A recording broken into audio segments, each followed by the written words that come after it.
To install Contextal Platform and Console, choose the setup method that best fits your environment, whether for testing or production.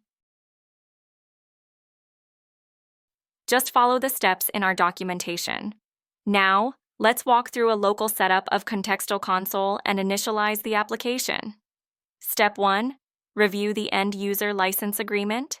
Step 2. Choose the edition you want to initialize, Free Edition or Business Edition. Step 3.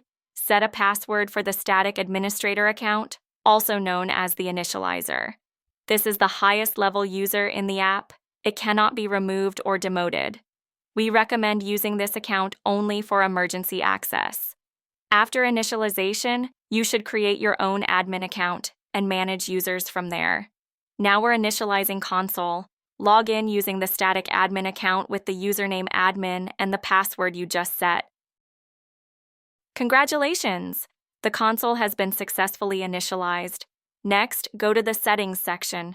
Click Add User, enter your details, and check Add as Administrator to grant yourself full access.